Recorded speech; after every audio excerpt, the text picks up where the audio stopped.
Infondo, chef-lieu du département de la Likwala, situé à près de 1000 km au nord de Brazzaville, la capitale congolaise, a vécu du 4 au 7 mars dernier des moments inoubliables, des moments intenses, pleins d'émotions.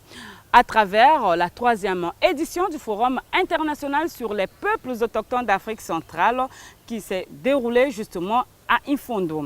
3 chefs d'État, Idriss Déby Itno du Tchad, président en exercice de la Communauté économique des États de l'Afrique centrale, Boni Yaye du Bénin, chef de l'État béninois, et Denis Sassou Nguesso, président de la République du Congo, ont rehaussé de leur présence la 3e édition du Forum international sur les peuples autochtones d'Afrique centrale. Ce forum avait pour thème peuples autochtones, savoir-faire traditionnel et économie verte. Vous avez compris, mesdames, mesdemoiselles et messieurs, qu'aujourd'hui nous allons vous livrer une émission spéciale, 3e édition du Forum international sur les peuples autochtones d'Afrique centrale, tenue à Infondo du 4 au 7 mars dernier. La caméra est assurée par l'infatigable Christopher Manzanza. Et tout à l'heure, je serai rejoint sur ce plateau par Patience Mousseka de Top TV. Elle anime une émission spécialisée sur les questions de l'environnement, du développement durable, des changements climatiques, etc. Ouvrons donc notre magazine.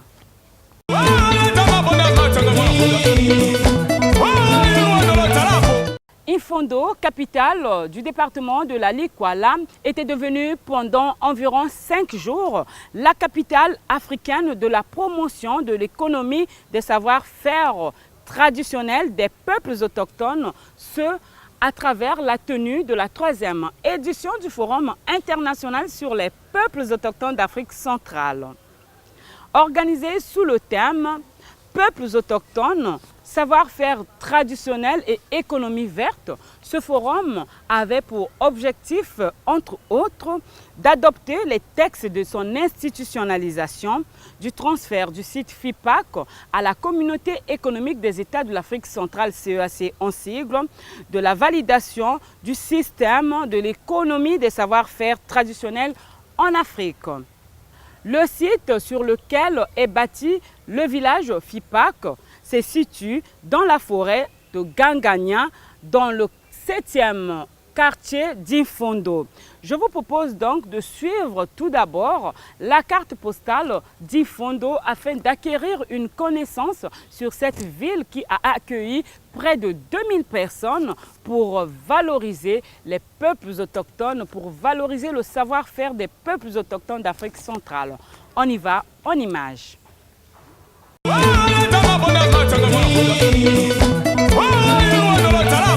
Infondo est le chef-lieu du département de la Likwala. Ce district est situé dans la partie nord-ouest de la République du Congo, sur la rivière Ubongi, à près de 1000 km de Brazzaville, la capitale congolaise.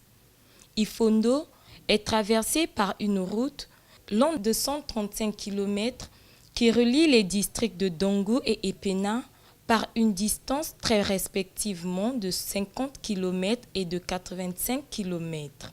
Cette ville compte environ 30 000 habitants, repartis en 7 quartiers à savoir Mungungi, Bakandi, Centre-Ville, Angola Libre, Tosangana, Bohuna et le quartier Gangania, lequel abrite le village FIPAC. Cette localité, dont les originaires sont les Mbonjo, est composée essentiellement de Bantou et de Bahaka, appelés aujourd'hui peuples autochtones.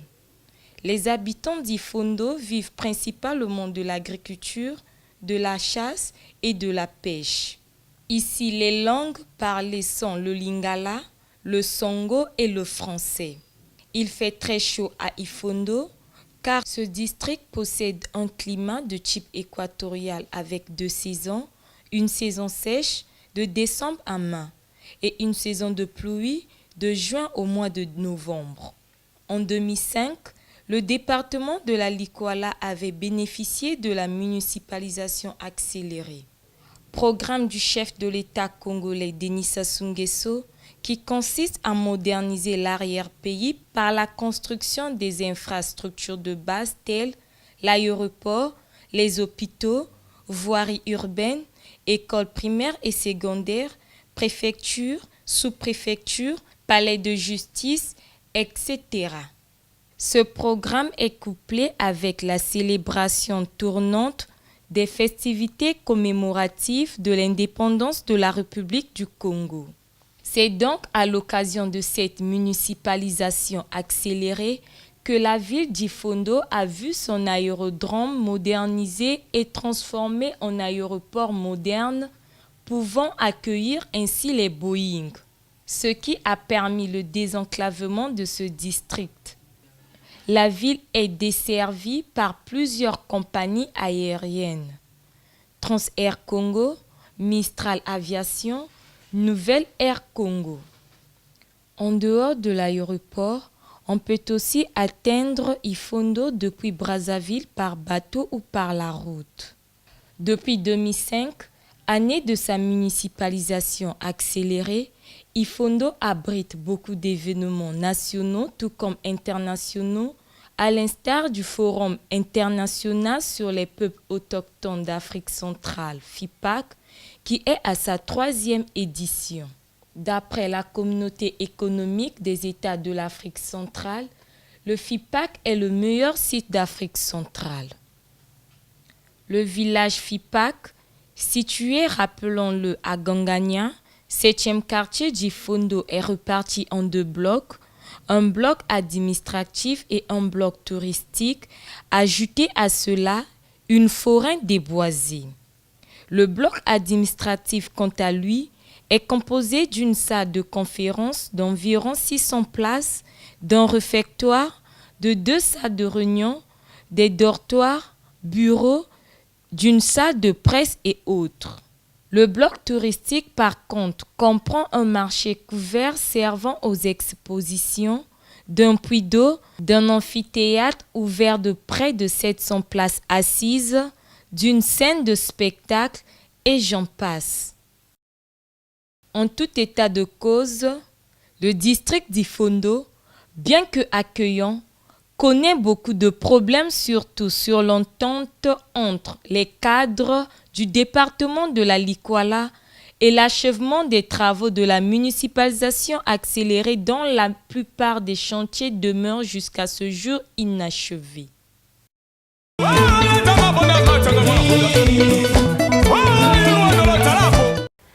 Et bien voilà, de retour sur ce plateau.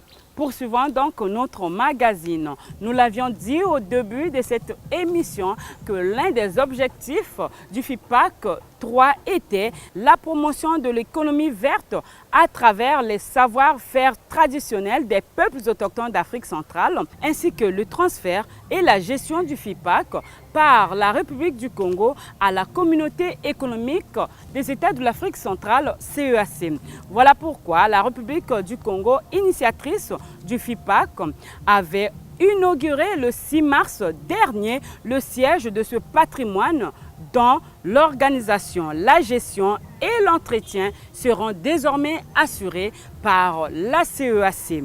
La convention de transfert a été signée à Ifondo, chef-lieu du département de la Likwala, justement le 6 mars dernier, entre le président de la République du Congo, Denis Sassou Nguesso, et son homologue tchadien Idriss Déby Itno, président en exercice de la CEAC, en présence du chef de l'État béninois Thomas Yahi Boni et le secrétaire général de la CEAC, M.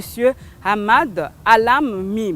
Je vous propose donc, très chers téléspectateurs, de suivre les temps forts de cette cérémonie de transfert et d'inauguration du siège du FIPAC. On y va en images.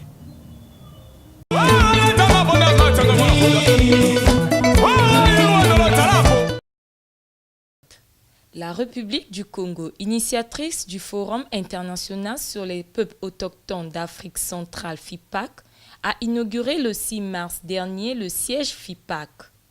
Désormais, l'organisation, la gestion et l'entretien de ce patrimoine seront assurés par la communauté économique des États d'Afrique centrale CEAC, c'est ainsi qu'Ifondo a été honoré par la présence des 3 chefs d'État sur sa terre à l'occasion de ce grand événement. La convention de transfert du village FIPAC a été signée à Ifondo entre le président de la République du Congo, Denis Sassou Nguesso, et son homologue tchadien Idriss Déby Itno, en sa qualité du président en exercice de la CEAC, en présence du président béninois Thomas Boniaï. C'est le conseiller juridique du chef de l'État congolais, Laurent Tengo, qui avait lu l'acte de cette convention. La présente convention a pour objet le transfert ad vitam aeternam par la République du Congo à la Communauté économique des États d'Afrique centrale du Forum international sur les peuples autochtones d'Afrique centrale, FIPAC, notamment son personnel, sa gestion, son patrimoine et son site. Article 2, des obligations de la République du Congo. La République du Congo s'engage à transférer le FIPAC dans tous ses démembrements ainsi qu'indiqué à l'article précédent à la Communauté économique des États d'Afrique centrale dès la signature de la présente convention. La République du Congo consent à apporter tout son concours durant le temps utile à la prise en main effective du site du FIPAC par la CEAC. La République du Congo s'oblige à répondre favorablement, en cas de besoin, à toute sollicitation de la CEAC relative au fonctionnement du FIPAC. Reparti en 2 zones, le village FIPAC s'étend sur une superficie totale de 184 hectares pour un coût global de plus d'1 milliard. Ce village comprend 3 bâtiments principaux. Le bâtiment de la salle des congrès de 700 places assises avec ses 2 salons VIP, le bâtiment de la salle de réunion de 400 places en panels divers, le bâtiment du réfectoire pour en servir 360 repas chaque shift et sa cuisine.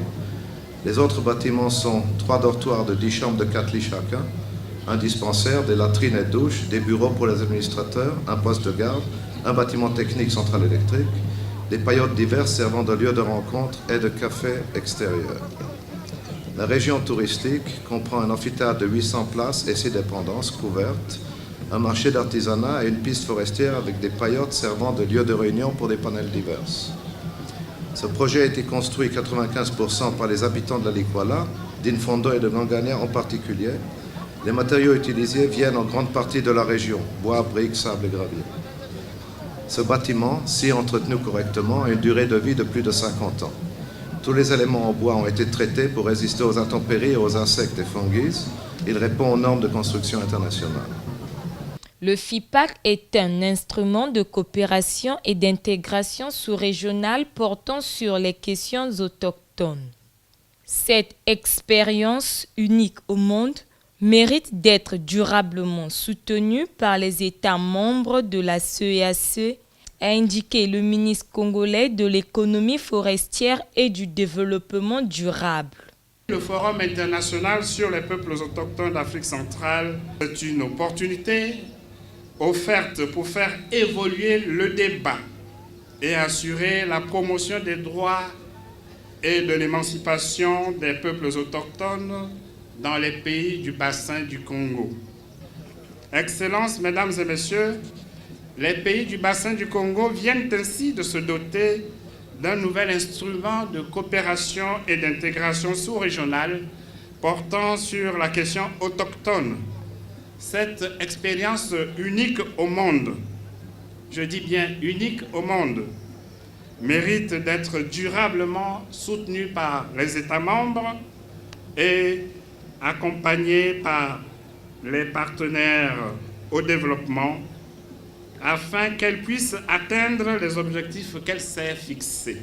Sous une ambiance bon enfant, ponctuée de musique traditionnelle et moderne des pays de la zone CEAC, Denis Sassou Nguesso, Idriss Déby Itno et Thomas Boniaï, en compagnie du secrétaire général de la CEAC, ont coupé le ruban symbolisant l'inauguration officielle du site FIPAC. Après quoi, S'en est suivi la visite du site FIPAC. Notons que la 3e édition du FIPAC s'est déroulée du 4 au 7 mars dernier à Ifondo.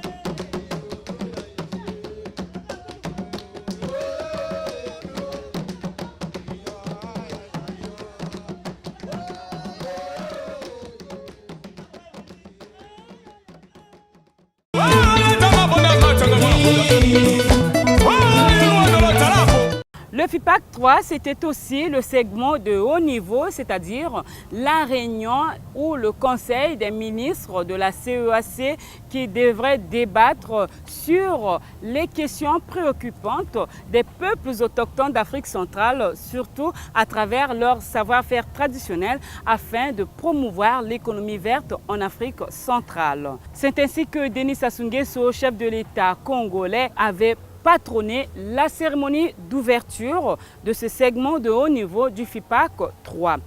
Au cours de cette cérémonie, Denis Sassou Nguesso avait dénoncé la biopiraterie.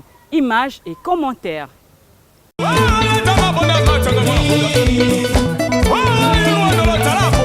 La biopiraterie peut être définie comme étant l'acte consistant à voler les espèces biologiques qui ont un intérêt industriel.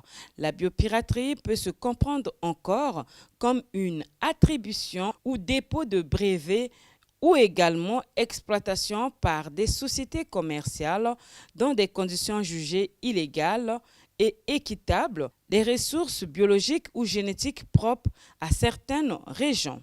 La biopiraterie menace à la fois la biodiversité et le travail des petits producteurs dans les pays en voie de développement. En effet, certains chercheurs et entreprises confisquent des droits des savoirs traditionnels. Ils privent ainsi les communautés détentrices de ces ressources ou de ces savoir-faire de leur légitimité.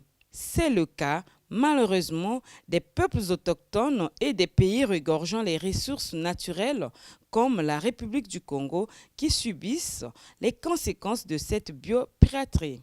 Suite à cela, le chef de l'État congolais Denis Sassou Nguesso, lors de la cérémonie d'ouverture du segment de haut niveau du FIPAC 3 consacré à la réunion des ministres de la CEAC afin d'adopter la déclaration des ministres de cette communauté sur le développement et la promotion de l'économie des savoir-faire traditionnels pour la valorisation des ressources naturelles en Afrique centrale, a appelé les participants à intensifier la lutte contre la biopiraterie.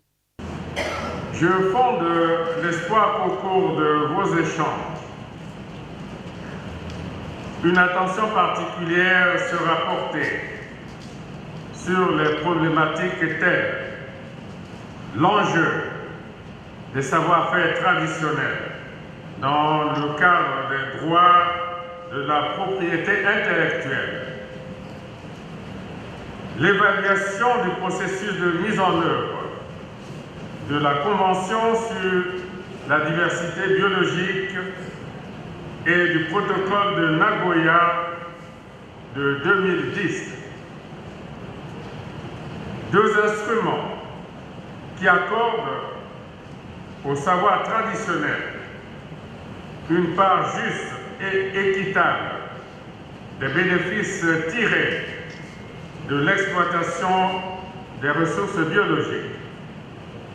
Enfin, la nécessité d'intensifier la lutte contre la biopiraterie. Sur ce dernier point, je voudrais saisir l'occasion présente pour m'insurger contre ce phénomène.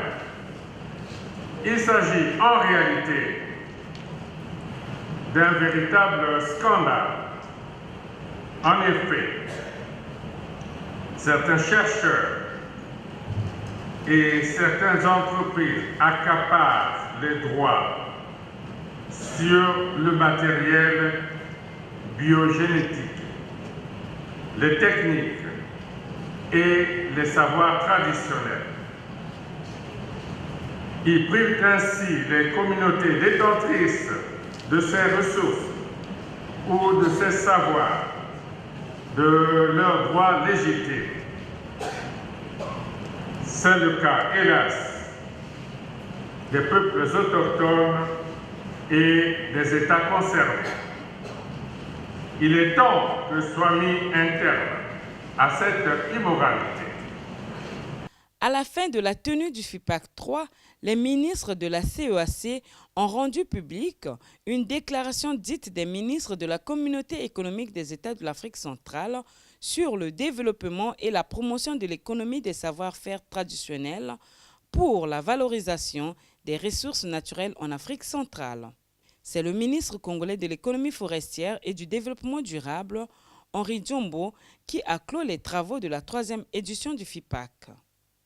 Au nom de Monsieur le Président de la République, je déclare clos les travaux de la 3e édition du Forum international sur les peuples autochtones d'Afrique centrale. Je vous remercie. À la fin de cette cérémonie, les participants ont livré leurs impressions. Oui, je peux tout à fait exprimer mon entière satisfaction quant aux résultats de ce forum. Les résultats ont été entièrement atteints. Donc nous avons la déclaration ministérielle sur la promotion et le développement de l'économie du savoir-faire traditionnel qui a été adoptée par les ministres. Alors c'est un grand honneur de pouvoir me dire qu'effectivement j'ai chanté devant le chef de l'État. Je suis absolument honorée et c'est pourquoi je remercie d'ailleurs non seulement le chef de l'État pour avoir permis non seulement au FIPAC de se réaliser, mais également le ministre